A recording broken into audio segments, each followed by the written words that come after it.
co-founded an organization in Greenbelt called Greenbelt Advocates for Environmental and Social Justice, and we are organizing opposition to the superconducting magnetic levitation train, which is proposed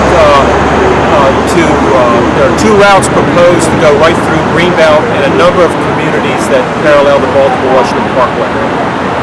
We oppose the train because the infrastructure is going to be very destructive to our natural environment. It's going to destroy green space. It's going to destroy forested areas.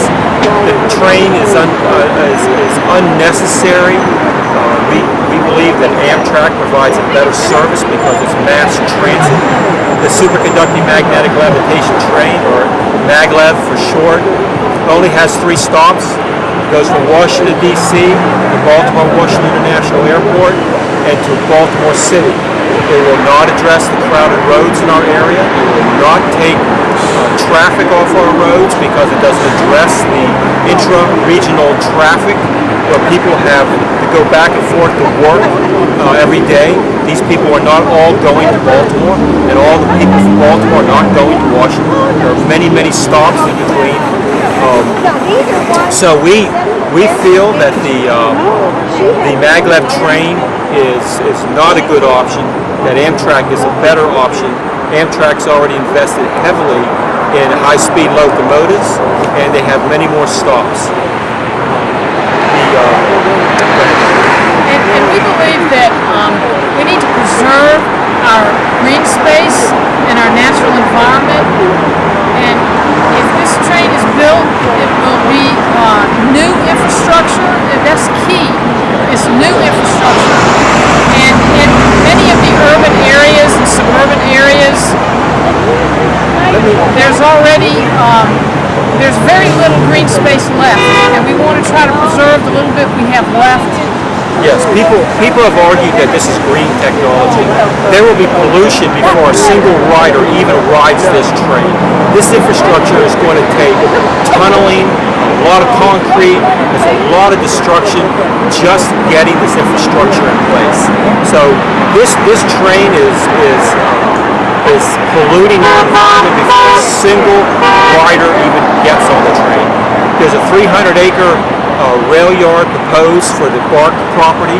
We're very concerned about that.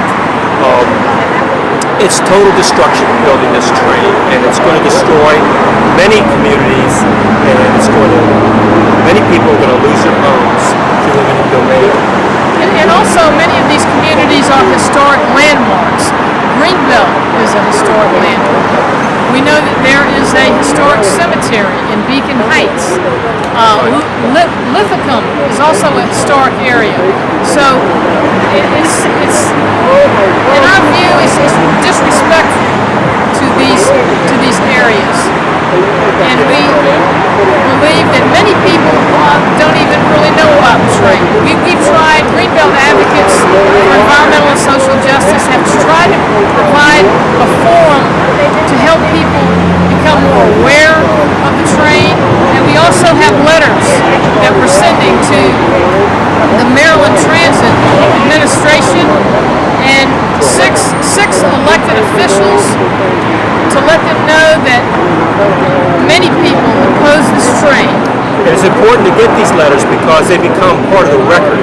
This is why we were doing the letters. So they will have to be recorded as part of the record. So your opposition, everyone that's opposed to this train, if you do a letter, their opposition is recorded. So it's documented. This is what we're trying to do. So also, we don't know how many people are actually going to ride this train. This train is for the elite business traveler that wants to get from Washington, D.C. to Baltimore in a very short period of time, 15 minutes.